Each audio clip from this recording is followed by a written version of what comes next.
gente, então é o último vídeo, prometo. E esse vídeo vamos fazer, eu vou só para resolução de exercícios. Nós temos 6 exercícios que vão aparecer aí para vocês, tá? Que são os exercícios referentes à atividade 2, que está na página 506 e 507, certo? Então vamos lá. Então vai começar a aparecer os exercícios aí.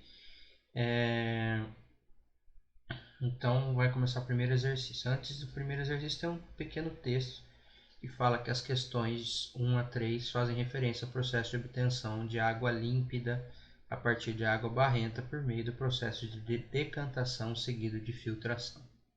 Então vamos para o exercício 1, que já está aí. Tanto as substâncias puras quanto as misturas apresentam propriedades físicas, como a temperatura de ebulição, temperatura de fusão, densidade, entre outras. A retirada do barro da água é feita aproveitando a diferença de propriedades físicas das fases. Qual a propriedade que permite separar uma parte do sólido suspenso por decantação? A propriedade é a densidade, né? Porque o barro é mais denso que a água, ele vai para o fundo, certo? Explique o que é observado nessa separação, descrevendo e explicando se a sedimentação das partículas é parcial ou total. Na verdade, você vai ver que é parcial, porque tem algumas partículas que elas acabam ficando, a água não fica totalmente límpida, né? Então, a propriedade que a gente vai usar é a densidade, porém, ela é parcial, porque nem todas as partículas são mais densas do que a água. Algumas são tão pequenas que acabam não decantando, certo? Esse é o exercício 1. 2. A água decantada, que atravessa o filtro, apresenta-se límpida. Dessa forma, podemos afirmar que se trata de uma substância pura. Justifique sua resposta. Não. Não, porque existem sais minerais dissolvidos na água que atravessam o filtro. O filtro só retém partículas de substâncias heterogêneas. Todos os processos que nós vimos até agora, nenhum serve para separar mistura homogênea. Então não é porque ela está límpida que ela está pura. Pura é quando eu tenho uma única substância. A água pura é água destilada. Certo? Que a gente vai ver o processo de destilação. E o 3, que é o último referente a esse processo, né? Vai aparecer para vocês. A água obtida pela filtração é própria para o consumo humano? Caso sua resposta seja negativa, explique o que poderia ser feito para torná-la potável. Gente, em termos de partículas de sujeira, ela está pronta. Só que nós temos que lembrar que existem micro-organismos que ultrapassam facilmente esses filtros. Então nós temos que clorar essa água para torná-la potável. Então não basta só limpar a água, essa água pode conter micro-organismos, pode causar sérios problemas para a gente, podendo levar inclusive à morte, certo? Água contaminada por micro-organismos é um perigo. Então o que a gente tem que fazer é clorar ela, né? Então ela não está própria ainda para o consumo humano, precisa ser clorada. Ok? Agora uma questão longa, né? Vai aparecer o esquema para vocês aí. Leia o texto a seguir e analise o esquema de uma estação de tratamento de água para completar as lacunas com a técnica apropriada de separação de mistura. Então vamos lá. Nas estações de tratamento de água, que são as ETAs, a água captada é tratada e distribuída para o consumo da população. O esquema a seguir ilustra uma unidade de estação de tratamento. Então você tem a represa, essa água é bombeada. Eu vou explicar mais ou menos o processo. Essa água é colocado sulfato de alumínio e cal, tá?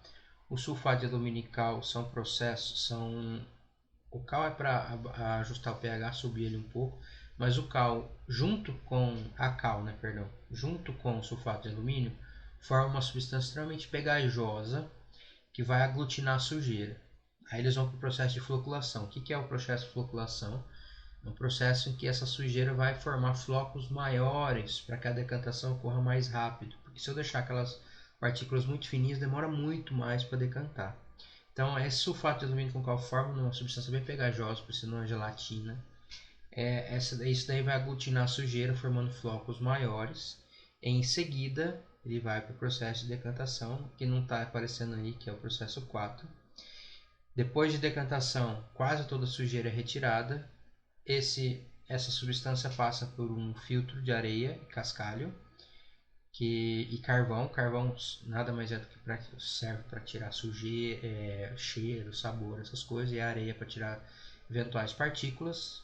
Em termos de material particulado, a água está pura, tá pura não, está limpa.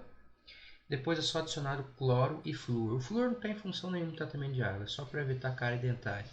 Mas o cloro ele faz a desinfecção, depois que vai para o reservatório, pode ir para a distribuição. Certo? É mais ou menos assim que funciona o processo de tratamento de água que vocês viram aí no esquema. Agora nós vamos ver o texto que vai aparecer e vamos completar. A água captada da represa 1 vai para um tanque em que substâncias químicas são adicionadas 2. Nessa etapa, conhecida como coagulação, será formado hidróxido de alumínio e substância responsável pela floculação, que é o 3, que é aquele negócio pegajoso.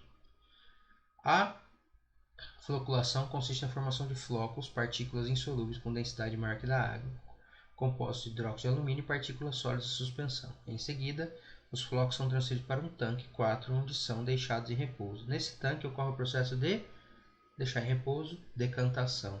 Tá?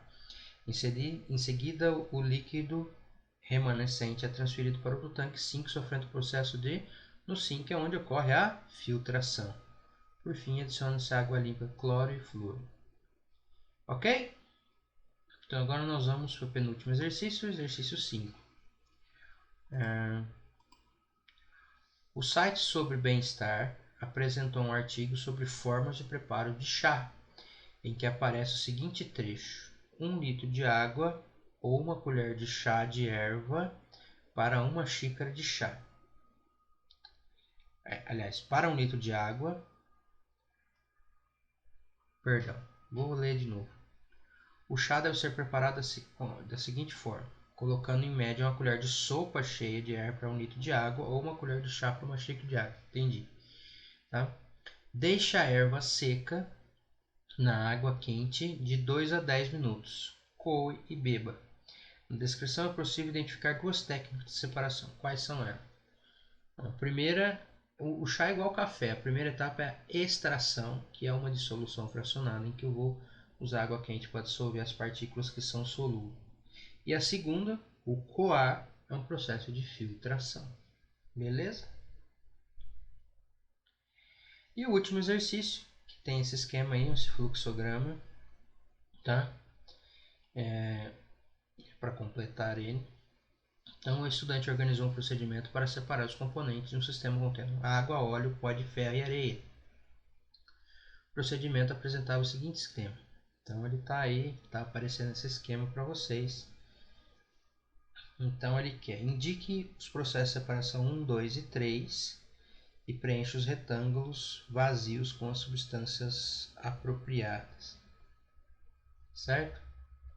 Bom, gente, esse exercício, vocês vão ver que eu vou sumir da tela, tá?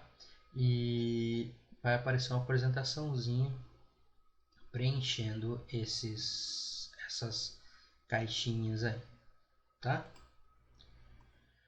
Bom, pessoal, vocês estão vendo aí, estou gravando aí na tela. Então, o vídeo, o esqueminha está aí, né? Aparecendo aí. Estou aparecendo no cantinho da tela. O estudante organizou um procedimento para separar os componentes de um sistema contendo água, óleo, pó de ferro e areia.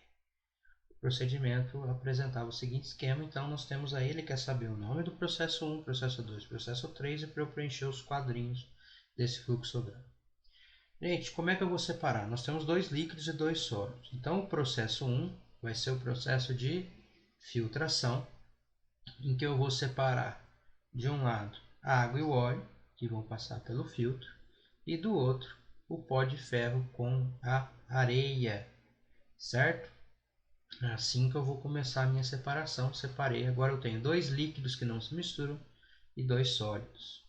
Como é que eu separo 2 líquidos que não se misturam, que é o processo 2? Utilizando o processo de decantação, aquele no funilzinho de separação lá, tá? Após realizar o processo de decantação no funil de separação, eu vou conseguir separar a água do óleo, ok? E como é que eu separo o pó de ferro da areia? Eu sei que eu tenho dois sólidos e um deles tem propriedade ferromagnética e o outro não. Então, o processo 3 vai ser o processo de separação magnética, ok? E após usar o processo de separação magnética, eu vou conseguir separar o pó de ferro e a areia. Pessoal, espero ter ficado bem claras as coisas. Qualquer coisa eu tenha dúvida, tenha atividade para fazer referente à tarefa da semana passada, da semana retrasada, porque semana passada não teve aula. Espero ter ajudado vocês, ok? Tudo de bom e até mais!